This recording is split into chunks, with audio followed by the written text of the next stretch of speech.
Brodes Media. What is going on, everybody? Welcome on into Sports Talk with Brodes. I don't even know where I want to begin today. On one hand, the Phillies rip my heart out of my damn chest, and I see Aaron Nola let me down in such an awful way, having one of his worst performances since 2016, allowing 8 earned runs. I'm watching the ball catch way too much of the plate. He got shelled. He didn't even give the Phils a fighting chance, and it's gross. So do we start with that, or do we start with Howie Roseman making Howie Roseman moves, going out and getting Chauncey Gardner-Johnson, who could play safety for you? You had a very thin position in that secondary, and you plug in a guy who played a lot of nickel, but they feel very confident that Jonathan Gannon, and because of the nature of the position, and it mirrors one another, that he can slot him back there and have a nice sensational little secondary, which it's hard for me to argue that the risk isn't worth it considering what the alternative was. Now, there's still some concerns with depth, and I don't like Kayvon Wallace. I thought he would have blossomed into something better by now. And I told everyone, relax. You can't say he's Brian Dawkins just because he's a safety from Clemson. Do you know how high you're setting the bar? Now, to be fair, I did expect him to be way farther along than where he is right now, but I think people set him up for failure just because of one individual in the past. But anyway, I guess we'll kind of maneuver here through with the Eagles first, because I'm so pumped up, man. When it comes to the 53-man roster, I know that there are some arguments about Kane and some arguments about some wide receivers and Jalen Reagor staying on the roster. I don't care. Here's why. You ever hear of A.J. Brown? You know who that is? You know who Devontae Smith is? Okay. Quez Watkins is going to definitely blow the top off the defense here and utilize his speed. I don't know necessarily what his yards are going to be by the end of it. I don't think they're going to be so sexy that we're in awe. But they're going to be big-time explosive plays. It's going to be a 70-yard bomb, a 60-yard bomb, a 90-yard bomb, a 1,000-yard bomb. You're going to get it timely. Obviously, I'm being ridiculous with those numbers, but you get my point. It'll be timely. The third quarter coming out of the half. Surprise, surprise. Because you're so focused on A.J. Brown, because you're so focused on Devontae Smith. Quez Watkins gets a good matchup, and he'll win that matchup, and boom. There's still a lot to work on from where he was last year, and he's not polished yet, but it's just something to monitor that I think it'll be, when need, bang, just in spurts. So you have that with Quez Watkins. And from what I'm hearing, we have Dave Zungaro on. We had him on The Fanatic the other day, and he was talking about, Pascal has somewhat surprised them where they just thought maybe he'd be a body, be a little bit of a veteran presence, just a guy you could rely on. He might have a little more step in his game than we gave him credit for prior to seeing him in a uniform. Now, I'm not telling you he can step into a big-time role and be some excellent, dominant dude, but if you're looking at a fourth guy or just between him and Quez Watkins, the second layer of wide receivers, he might have more punch than we would have expected. My point is, talking about Kane, talking about something, I'm not wasting my energy. That doesn't mean some of the back-end roster guys don't mean a damn thing. Think about last year. We were screaming about, whether it was Jordan Howard. And Jordan Howard comes up. Some guys are always stuck in the practice squad, and then you're so desperate you pluck them up, and then they end up being a nice little, nice little spark plug, if you will. And that type of stuff happens, but I'm just not wasting my energy on that right now. I'm pumped up more for what these starters are capable of doing and how this team is going to win this division. Oh, no doubt about it. This is why I give Howie Roseman credit all the time. I don't know many organizations, and by the way, you look around the NFC East, you hear Dallas Cowboys fans crying, you see Dallas Cowboys bloggers all sad. How come Howie Roseman and the Eagles can do this? Jerry Jones is a disaster. Not only is Howie Roseman putting together a defense from last year to this year, it is laughable to think about how much this this roster has improved. It's like nothing we've seen before. The jump of the talent from last year to this year. Jordan Davis, Nakobe Dean, Kaiser White. Another step in the game from TJ Edwards. And I know I'm about to back and forth real quick, but something else caught my mind, too, when it comes to, screaming about some of these wide receivers that didn't make it. Where are the touches coming from when you have to factor in Dallas Goedert in the offense? I don't know what running back it's going to be because I don't trust Miles Sanders to be out there. This hamstring injury is very problematic in my eyes, so you see that in there. But with your running backs total as a core, Jalen Hurts going to run, too. And use his legs, maximize that part of his game. With all of these weapons, let's see how this puppy shapes up before I, get all aggravated about 52, 51, and 50 on the roster. But not only did Howie Roseman, Bradbury waiting for the market, calling up the Saints, waiting for the market. And by the way, Mickey Loomis, the New Orleans Saints, Capel, that organization, Capel. I was always told Mickey Loomis was significantly better than Howie. I was told Chris Ballard was significantly better than Howie Roseman. Now, we don't know exactly what Chauncey is going to be all about at the safety position. I don't know. Is it possible that it's not as smooth as we would like? Maybe. He's got the attitude. He's got the edge. He's got the fire. I think he's got the proper mindset to leave it all out there. I know that for damn sure. And for that type of compensation, to give it a whirl, well, no doubt about it, you live with the results. My point is, Howie Roseman fleecing these two guys that everyone said were in the upper echelon and way better than him as a general manager. Howie deserves way more credit than he gets in this city.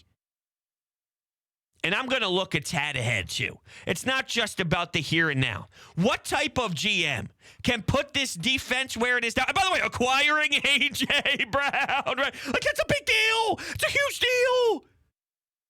New Orleans is getting rid of all their guys because they're in cap hell. Howie makes the cap work. You might not like it because it's pushing years back and he's restructuring deals. And why does he do that? Why does he do that? Because he can make it all work. And that's so damn important to getting this type of talent out there.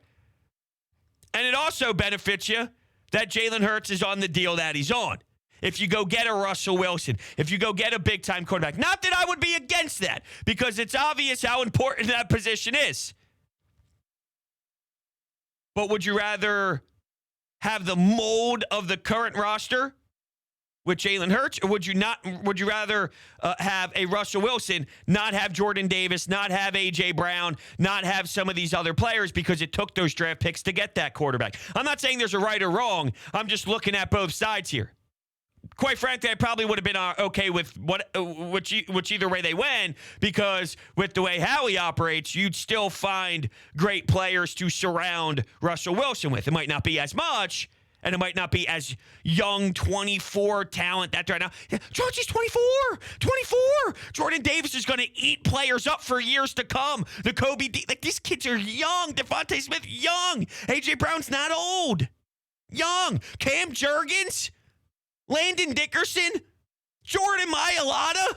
It's unreal. It's unreal. Looking ahead, though, they have first-round draft picks, second-round draft picks. Most of the time, you'd imagine it takes a lot, right?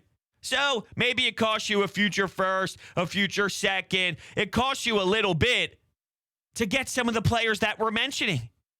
Yet you still have a ton of assets and a ton of ammo if need be. If Hurts doesn't end up being what we want him to be. And you know what I fear? I fear that he's going to do well enough, but still missing that portion we need. The ball's in his court, though. He's got every opportunity here to shut me up. And I'm a defender. I would put myself more in the defending camp than the he can't play camp. Because he's not a bum. He's not a joke. He's not an embarrassment. He might not be what we need him to be. But there's guys, Ryan Tannehill. I think he fits in that Ryan Tannehill type of mold. We did an exercise on the radio about if you had the same roster, but you flip-flopped other quarterbacks under center. Do you go farther? Do you have enough to win a championship? And I didn't pick the obvious. We're not going Pat Mahomes. We're not going Tom Brady. I went Derek Carr and Ryan Tannehill. I think you go farther with Derek Carr than Jalen Hurts. And I think you go the same with Ryan Tannehill. Does that give me my answer? Now, every beat reporter we have on says the same thing. There's a difference. There's a difference in Hurts this year. You could tell he's more comfortable in the offense, which we know every single year it's Alabama's offense, it's Oklahoma's offense, it's Nick Sirianni's offense. Every year it's something different. So that factors in here. Now you get another year under it, more comfortability, looking through his reads a little bit better. Still some throws you want to have back. And that's what I think it's going to be. It's going to be, whoa, he didn't hit that throw last year.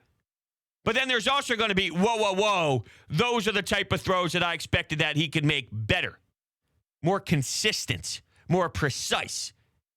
But how much of the offense is more open underneath with the Dallas Goedert because of how the other team has to defend the weapons? That's why when you look at Jalen Hurts' first year, when he strode under fire with Doug, you know who the wide receivers were? It was Fulgham. It was J.J. Arcega-Whiteside. It was Jalen Reagor. How can you properly assess the kid when that's the garbage that he's throwing to?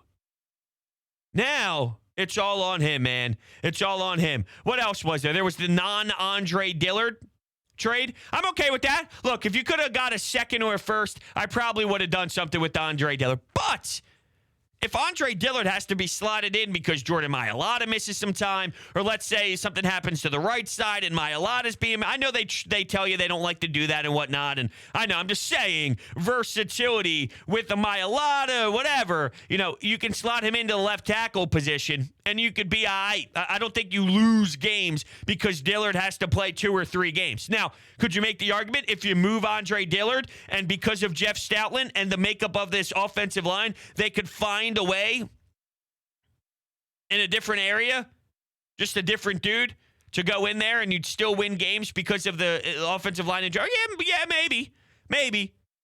But it seems that the attitude right now is we know that we're the favorites in the NFC East. So we're going to keep them because we're not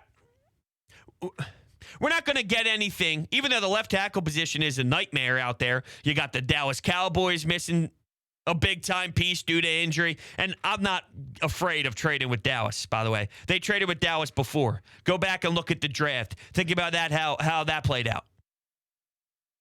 They're going to get better. I'm saying after the injury, the Dallas Cowboys were going to improve the left tackle spot, whether that's with the Eagles or not. If you could find a way to pry out a high-ass draft pick because of it, then I'm signing on the dotted lines. Yeah, let's go right now. I don't care who it is. If it's going to benefit my football team down the road with a draft pick who could be a Miles Sanders, it could be a Landon Dickerson, it could be a Cam Jurgens, if it was a second-round draft pick, let's say. But we saw what it was, and all right. So that's where you're at right now at this current moment. I'm cool with it. That's fine.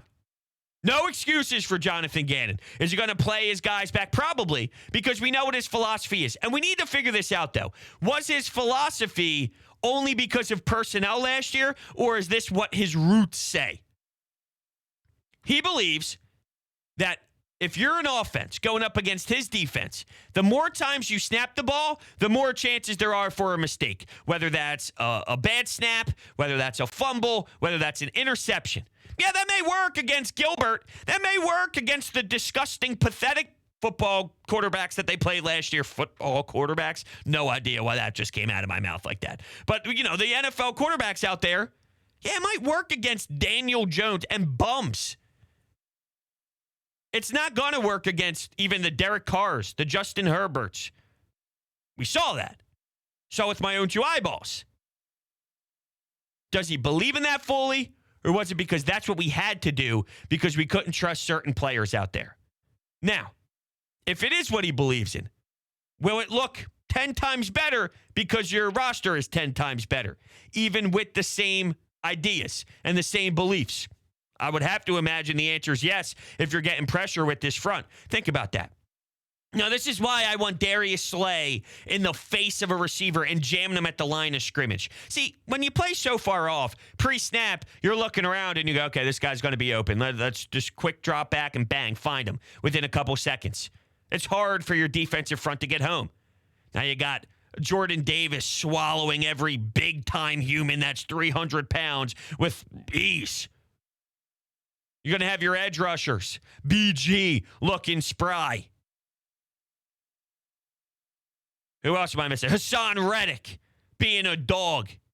And if Darius Slay is up at the line of scrimmage giving some jabs and giving some push, well, where's that wide receiver going? Play after play after play after play. It also kills you if teams are going on 14-play drives and your offense is just kicking it on the sidelines, holding their helmets going, yo, fellas, when the hell are you going to give us a damn chance to get the hell out there? Let's create some turnovers, put this offense in a good position to succeed, shorten the field up. And there's too many good players for that not to be the case. So, Jonathan Gannon, you got a lot on your shoulders. And is it to the point now where, okay, Jalen Hurts, binoculars, definitely focused. I think the same amount of pressure should be on the DC. Same amount. That's how large this is for the DC. Jim Schwartz didn't get anything like this. Jim Schwartz had to beg Howie, dude, give me something. Okay, here's Davion Taylor. No. I said give me a real linebacker. Davion Taylor's getting shelled out there in preseason. The dude is lost. This is the type of, like, seriously, I was told Jim Schwartz was like, Howie, defense, Howie, we needed someone defender. Howie, we need to upgrade. Okay, here's Davion Taylor. Excuse me, when's this guy play football? Oh, how long has it been since he played football? Oh, he can't play on certain days. Like, that's not going to help. That's not going to help. That's relating to the piss-poor performance that he had in the game. It's funny, right? Someone like him can stink. Someone like Reagor could just be blah. Wasn't awful, wasn't good, just there. Preseason for them, job security. What does preseason tell you? Now, guys like Blankenship, without preseason, they don't make the roster. So for the grand scheme of things, it's a very weird and odd type of stretch here that I think the NFL needs to look at. And I think they're feeling the public perception of how much August is getting lost in the sauce. Now, at the end of the day, as soon as the game starts, September, October, November, when we're in November, is anyone thinking about how rough it was to get through August? No.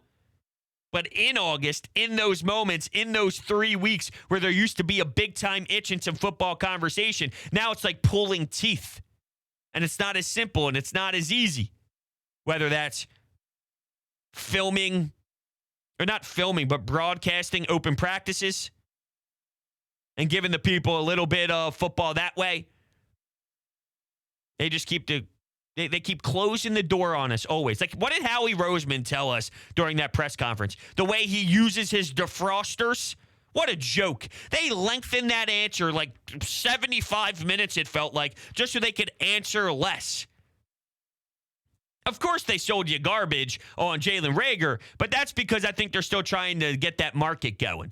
Apparently around the league, there were some talks and people were picking up the phones and hearing that, yeah, you know what, the Eagles are going in the direction of maybe moving a Reagor. And if you ask why would any team do that? That's normal. Hey, throw him a fifth or a sixth. Throw him a sixth. It's a former first rounder. Maybe we can get something out of him. It's worth a shot.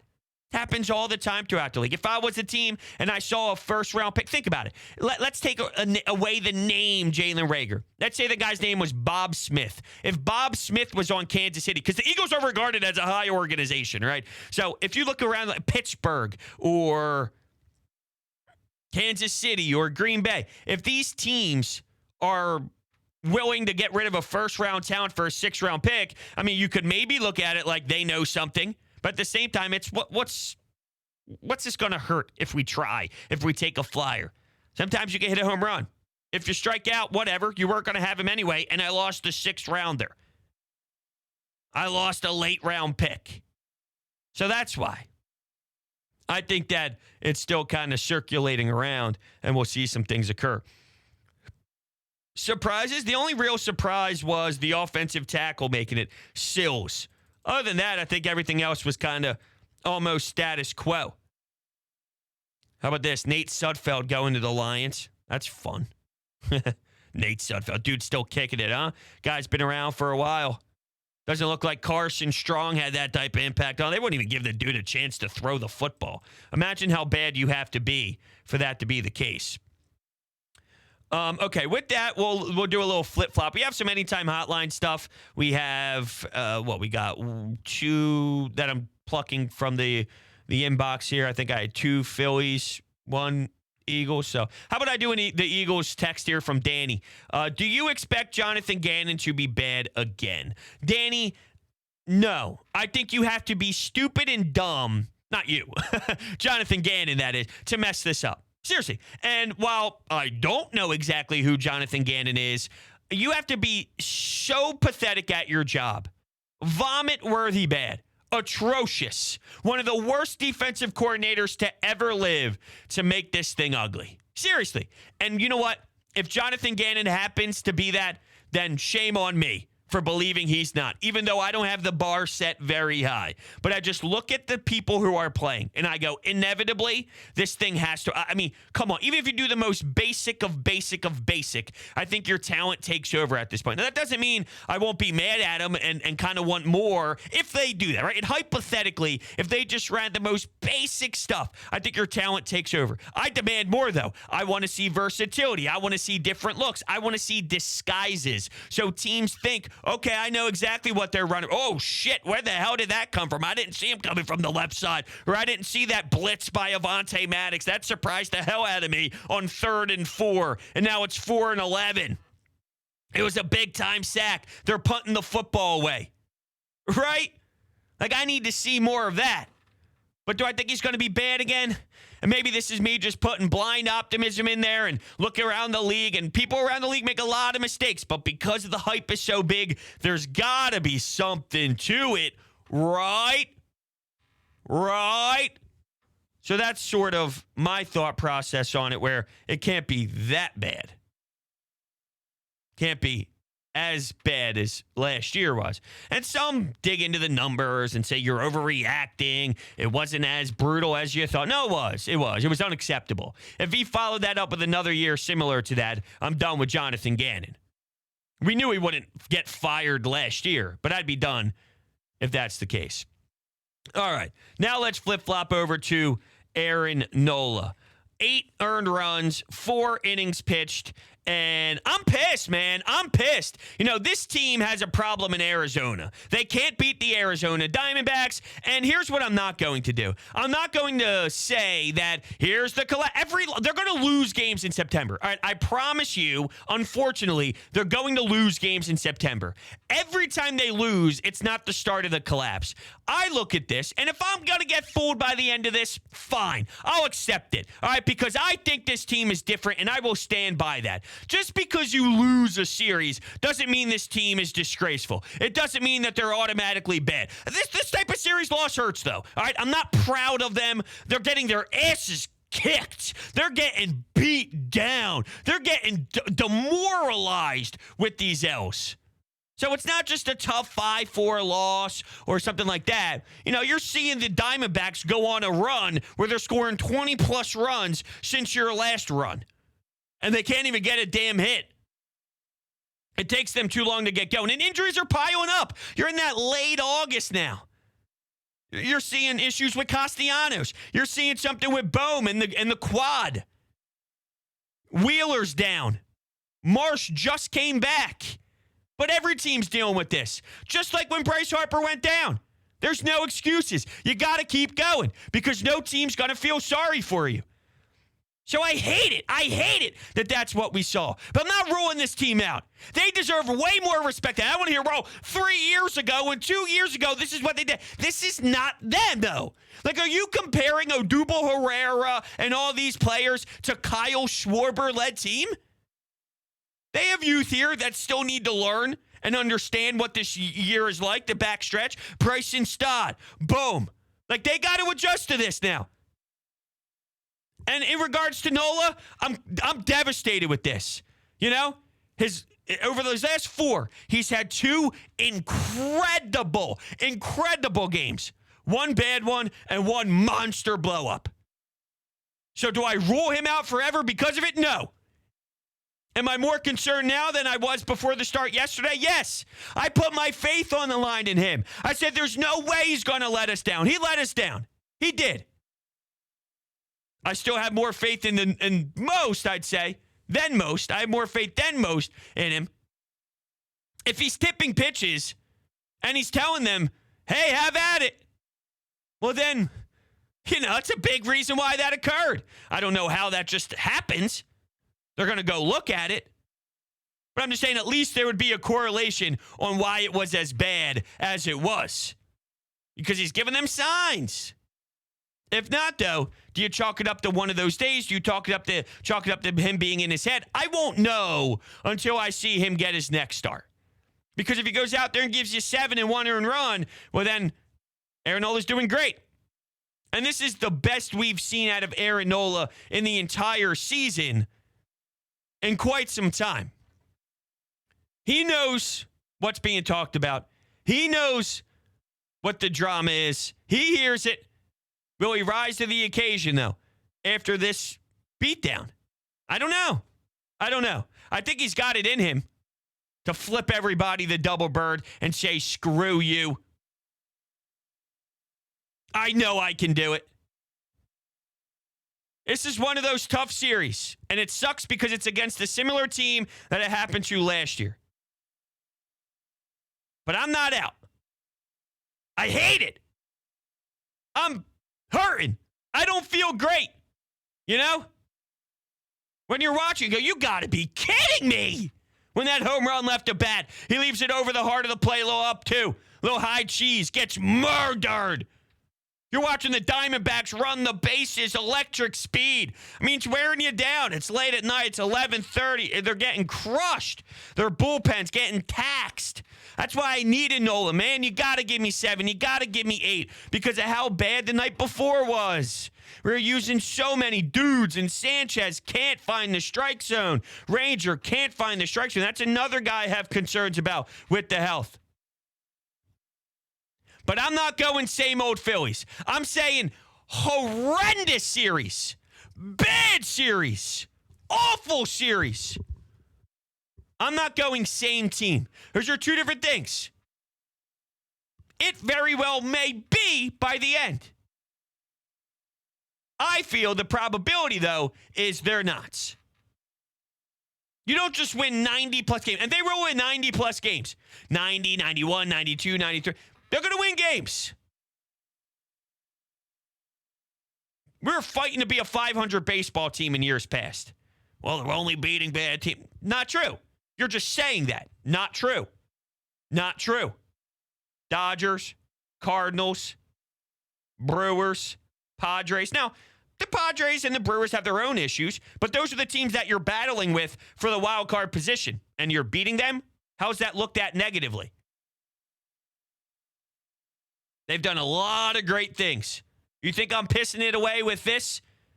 Both can be true. Crushed inside. Can't believe Nola was like that. Game day. Flush it. You get those games all the time. You lost 40-10 in the NFL. Flush it. That's not us.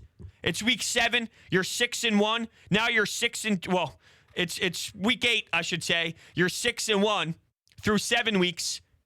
6-1. Damn good football team. You get blown out by 30 at home to a team like, I don't know, Vegas? What do you do? All right, fellas, back at it. Back at it the next week. That's a flush it down the toilet game. I think this is a flush it down the toilet series. All right, we got a anytime hotline call here. Why don't we rock the anytime hotline call? Here we go. Yo, Hunter, man. Not gonna lie to you, this is making me really uncomfortable in terms of the Phillies. Like, I've seen this before with this team. You go online right now, literally everyone is using one word, and that word is collapse.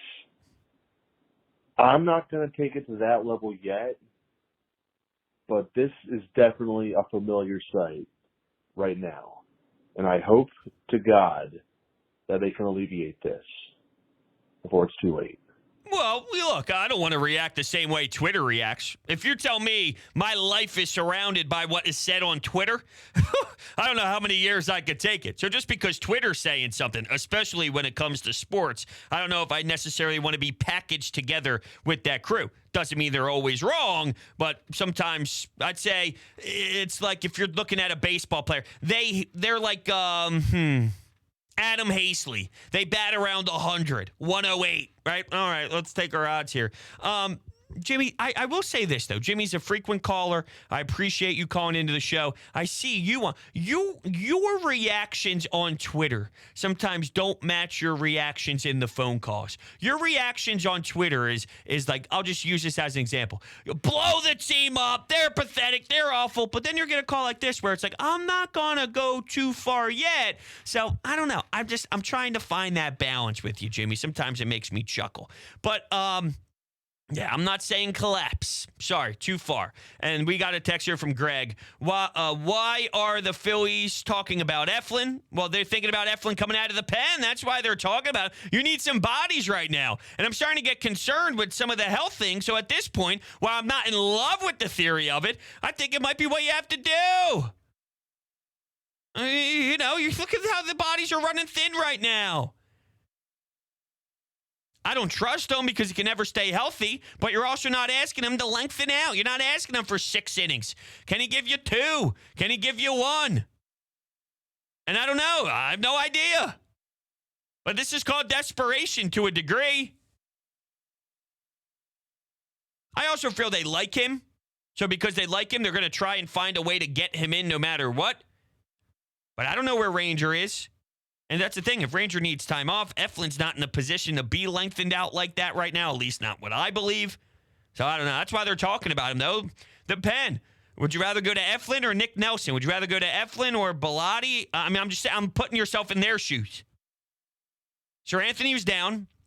Hopefully we get some update on him soon. But, you know, we expect him to return. Corey Knebel, done. They're using Alvarado in spots that they probably don't want to. So that could maybe slot him in there, which would push Alvarado back. I guess this is them kind of having to get creative due to circumstances. And then Greg also continues here and says, Nola September's here. All right, well. All right, thank you, everybody, so much for hanging out with me. If you're new to the channel, hit that subscribe button. I love you guys all so much, and I will see you next time.